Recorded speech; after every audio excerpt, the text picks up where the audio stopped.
تو انہوں نے کہا جی نہیں، جو ہم حکومت کون ہوتی ہے، جوڈیشل کمیشن تو ہے نا، جوڈیشل کمیشن فیصلہ آپ ان سے کوئی پوچھے جوڈیشل کمیشن کے اندر بھی آپ نے آئینی بینچ اپنی مرضی کا بنوایا ہوا ہے. آپ 26ویں ترمیم جس طریقے سے آپ نے ججوں کو قابو کرنے کی کوشش کی ہے وہ سب کے سامنے ہے. تو وہ کیوں چاہیں گے کہ جناب کوئی ایسی موو ہو جو حکومت کو سپورٹ نہ کرتی ہو یا کسی جج کو فائدہ دیتی ہو، کسی غیر جانبدار جج کو فائدہ دیتی ہو؟ وہ کیوں کریں گے؟ جوڈیشل کمیشن بھی تو آپ کے کہنے پہ آپ بڑے خوبصورتی کے ساتھ کہ ہماری تو وہاں پہ اکثریت نہیں ہے. آپ کی اکثریت نہیں ہے لیکن کام وہ ہمیشہ وہی ہوتا ہے جو حکومت چاہ رہی ہوتی ہے. یہ کون سے ایسی گدڑ سنگھی ہے کہ آپ کی جوڈیشل کمیشن کے اندر اکثریت بھی نہیں ہے اور کام بھی ہمیشہ جو نقطہ، جو پوائنٹ آف ویو حکومت کا ہوتا ہے، جو فیصلہ حکومت کا ہوتا ہے، جو رائے حکومت کی ہوتی ہے، وہ جوڈیشل کمیشن جا کے اسی کے اوپر فیصلے کرتا ہے. اور جوڈیشل کمیشن میں اب جو آئینی جج ہیں وہ خود بھی اس کا حصہ ہیں. وہ امین الدین صاحب خود ہی یعنی اپنے بارے میں فیصلے کرتے ہیں کہ میں نے یہ کرنا ہے، میں نے یہ کرنا ہے، اور وہ پھر پوچھتے ہیں اور پھر اپنا ووٹ بھی خود ڈالتے ہیں. تو یہ ایک الگ ہے. لیکن election commission, chief election commission Sikandar Sultan Raja ان کا اتنا فیورٹ تھا، اس کو ابھی تک لٹکایا ہوا، لیکن انہیں بھی احساس ہے کہ کب تک لٹکائیں گے. اب اس کے اندر اپوزیشن کا رول ہی ختم کیا جا رہا ہے کہ جو تعیناتیاں ہوتی ہیں اہم جن کو سو کالڈ کہا جاتا ہے کہ غیر متنازع یا غیر وہ ہے اور پتہ نہیں کیا، تو اس میں رول جو تھا اپوزیشن لیڈر کا جو تھوڑا بہت وہ بھی ختم کیا جا رہا ہے. اب بھانا کیا رانا ثناء اللہ صاحب کی سنیں، آئین کیا کہتا ہے وہ سائڈ پہ کر دیا انہوں نے، اور اس کے اوپر بھانا کیا وہ دیکھیں جی اپوزیشن لیڈر جب ہم سے بات نہیں کرے گا تو ہم سے وہ یہ نہیں کرے گا، ہم پھر اس کو کیوں شامل. مطلب ہے یہ اس حکومت کو اس چیز کا احساس نہیں ہے. یہ جو چیزیں آپ وہ جو کہتے ہیں نوٹ لگاتے ہیں تو پھر دانتوں سے کھولنی پڑتی ہے، ہاتھوں سے لگائی بھی. تو کل کل آپ نے بھی آنا ہے.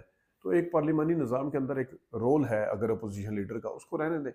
اس کو فرد واحد کے وجہ سے، اس کو 2-3 بندوں کی وجہ سے، کسی کو پسند ہے کسی کو نہیں پسند، اس کی وجہ سے تو تبدیل نہیں کیا جا سکتا.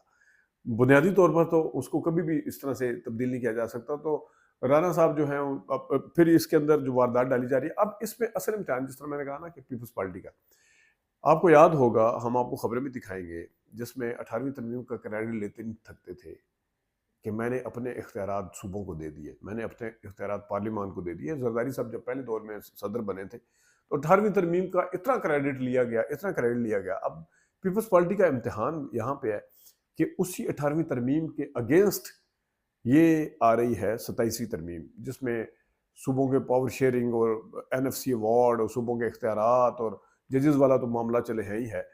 تو یہ سارا کچھ بھی ہے اس میں. تو اب اصل امتحان ہے کہ اب کیا کریں گے.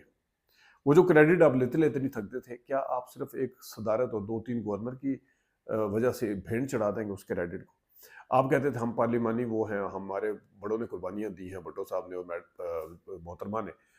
تو کیا اس کو اس چکر میں ساری چیزوں کو اپنے آپ نے جو خود فیصلے کیے تھے چڑھا دیں گے کہ آپ نے ایوان صدر میں رہنا ہے، 1-2 گورنر آپ کی پسند کے بنے ہوئے، اس تعیناتی کی وجہ سے کیا آپ اپنے اصول کو، اپنی کی ہوئی ترمیم کو، اپنے لیے ہوئے کریڈٹ کو کیا آپ تبدیل کر دیں گے؟ یہ ہو سکتا ہے، یہ ہوگا، یہ ہوتے ہوئے نظر آ رہا ہے.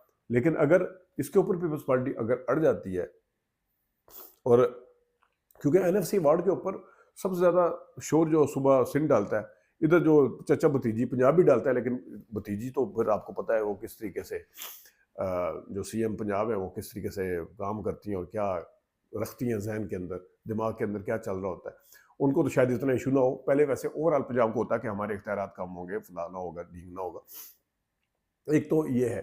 دوسرا ایک تعیناتی بھی ظاہر ہے، ایک باقاعدہ طور پر تو 30 نومبر کو فیلڈ مارشل کی ریٹائرمنٹ کی ڈیٹ ہے. اب وہ جو ترمیم لے کے آئے تھے 26ویں ترمیم، اس کے مطابق انہوں نے کیونکہ آگے مدت مل سکتی ہے انہیں، لیکن اس مدت کے لیے ایک باقاعدہ طور پر نوٹیفیکیشن جاری کرنا ہے حکومت نے. اس حوالے سے بھی ایک کہا جا رہا ہے کچھ معاملات. دوسری خبر یہ ہے کہ DGI SPR صاحب ملے ہیں باقاعدہ طور پر، اور انہوں نے پہلی دفعہ بغیر نام لیے PTI پہ تنقید کی ہے. یعنی اس دفعہ نام نہیں لیا انہوں نے. اس دفعہ انہوں نے یہ نہیں کہا کہ جناب صاحب ایک بدماش ٹولہ ہے اور وہ پتہ نہیں فلانا، وہ بغیر نام لیے انہوں نے کی ہے. لیکن یہ خبر ہے کہ سہیل افریدی صاحب کو بہرحال انہوں نے CM کے پی کا ہے.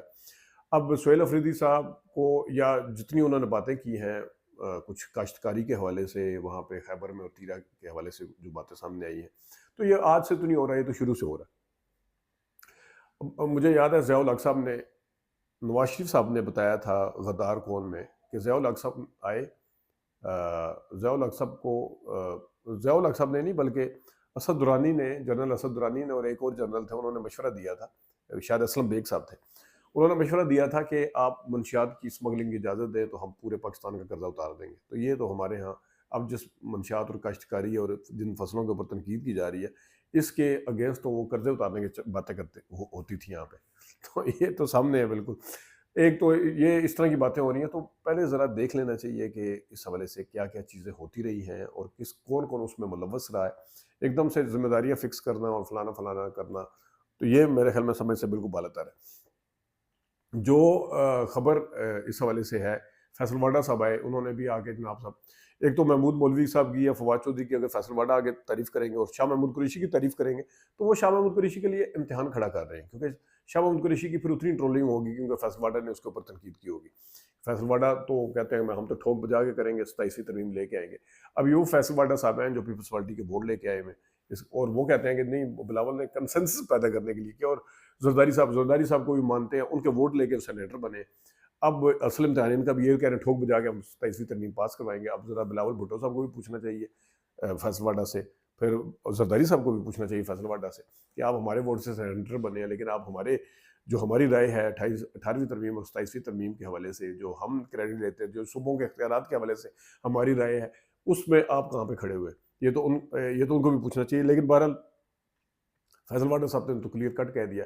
اب مسئلہ یہ ہے کہ 27ویں ترمیم اگر آ رہی تھی تو حکومت، میں نے جس طرح کہا کہ چھپ کے واردات کیوں ڈال رہی تھی، انہوں نے کسی جگہ ذکر کیوں نہیں کیا تھا، اندر ہی اندر ملاقاتیں کیوں کر رہے تھے.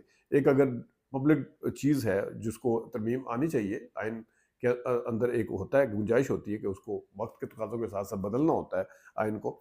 لیکن اگر آپ اتنا ہی آئینی کام کر رہے تھے اور اتنا زبردست کام کر رہے تھے تو آپ کو تو اس میں چھپانے کی ضرورت ہی نہیں تھی.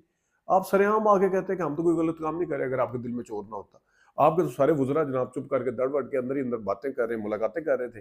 اب وہ کوئی آگے کوئی تو جہاد دے رہا ہے، کوئی کچھ کہہ رہا ہے، مولانا ثناء اللہ صاحب کچھ کہہ رہے ہیں، بیرسٹر عقیل ملک صاحب کچھ کہہ رہے ہیں. تو یہ جو ہے یہ دیکھنا پڑے گا. کل کلا باسی پلٹتے ہوئے دیر نہیں لگتی، لیکن آپ کی یہ چیزیں آپ کو ہانٹ کریں گی، آپ کس سائڈ پہ کھڑے ہوئے تھے.